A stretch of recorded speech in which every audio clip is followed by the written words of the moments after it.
Gladiator II is directed once again by Ridley Scott, but this time he's also producing the film as well, and it stars Paul Mescal, Pedro Pascal, Joseph Quinn, Fred Hetchinger, uh, Leor Roz, Jacobi, Connie Nielsen, and Denzel Washington. I'm pretty sure I mispronounced a few of these talented actors' names. I'm so sorry about that. If there's one thing I was born with, it's the inability to pronounce people's names. But anyway, moving on. Yes, Jake. I'm gonna call him Jacob for short. His last name. But yeah, Derek Jacob, and Nielsen reprised their roles from the first film, with Paul Mescal replacing Spencer Treat Clark, who played Lucius in excuse me, my God, in the first film. But anyway, yes. Mescal portrays Lucius, whose home is invaded by the Roman army led by General Acacius. He seeks revenge against Acacius and fights as a gladiator for Mark Marcinus, a former slave who plans to overthrow the twin emperors Geta and Caracalla. These names, man. I anyway. That's what. Every time I try to pronounce these names, I gibberish. It just I start stuttering. I keep slurring, and it's just like it just butchers my pronunciations and everything. But yeah. So my God, like the first Gladiator film came out in 2000. And Gladiator 2, it's 2024. So yeah, a sequel to Gladiator was discussed way back as early as June 2001. And they with the screenwriters, from the original film coming back and discussing about coming back for the sequel and writing for the sequel. But over the next few years, um, Ridley Scott offered occasional updates, including the possible involvement of the original film's lead actor, Russell Crowe, along with plot ideas about the Roman afterlife and different historical time periods. But here's what happened as a result, and well, not as a result, but like here's what happened next. Development for a sequel was halted when DreamWorks sold the rights to the property to Paramount in 2006.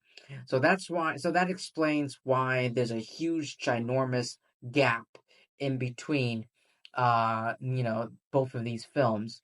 It's because of DreamWorks selling the rights to Paramount, which explains why I watched the first Gladiator movie on Paramount Plus. Um, but yeah, anyway, here we are now with all that out of the way. So, anyway, ladies and gentlemen, I saw this movie with a friend of mine, and this is a really good movie. I really enjoyed myself. It was great. It has the same action and everything from what you witnessed from the first Gladiator film. You should be expecting that when going into this film if you have not yet seen this film. But anyway, yeah, like Gladiator 2, there's a lot of action. It's a extravaganza. It's amazing, and there's a lot of strength and honor from the one and only like Denzel Washington. Like I could just watch a compilation on YouTube of just Denzel Washington's all of his scenes from this film. It's Denzel Washington. I mean, he's one of the greatest actors, living today and just in history. But yeah, the action in this film is amazing, especially the lead actor, Paul Mescal. He's amazing as Lucius. Um, and he's amazing as Lucius. I also really enjoyed, of course, Connie Nielsen coming back. But also I really enjoyed Pedro Pascal's character in this film. Um, and Joseph Quinn, Joseph Quinn, his character, I love Joseph Quinn. I mean, I've seen Stranger Things, and he was in the recent movie I saw from him was A Quiet Place, Day One, with Lupita Nyong'o. And I love him, but I don't.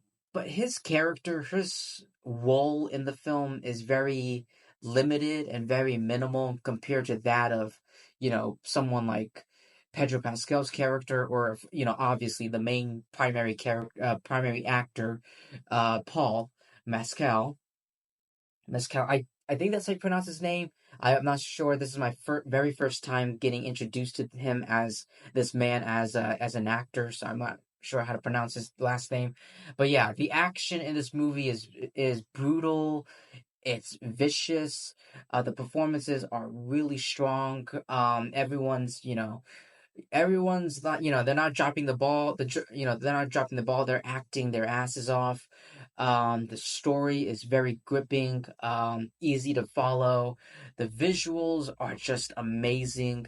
The way this, I love how the way I like the cinematography and the way this movie is shot. It's just, especially like in all the arena scenes, it's amazing.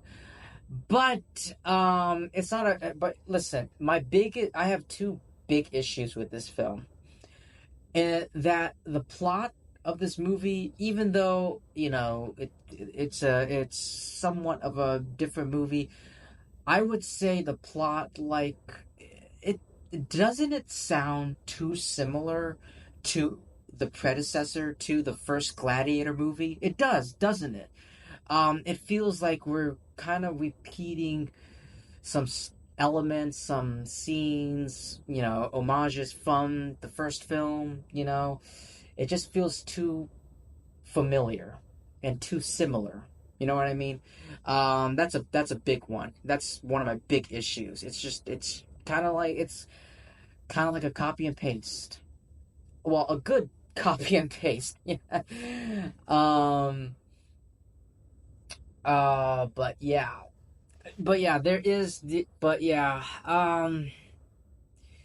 This is the film, like the plot and like the story, like as a movie, it's pretty underwhelming compared to the more emotional, like the first Gladiator movie. Like, it's more emotional and very like superior. I mean, obviously, I mean, the first film, the first Gladiator film was just iconic. It was iconic. But yeah, I love Ridley Scott's back. His directing in this film is amazing.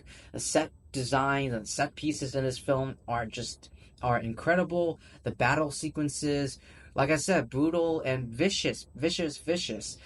And Paul Mescal's and Denzel Washington, those two men in particular, their performances are just amazing and extraordinary.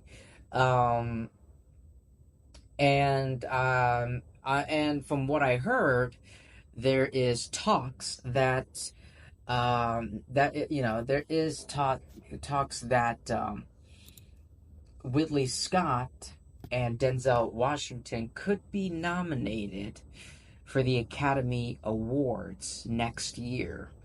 But that's just a word of mouth. But yeah, the movie, I just felt very underwhelmed. Like, it tries, like, all the emotional scenes in the movie was pretty underwhelming. It was just a lack of an emotional punch, if you will.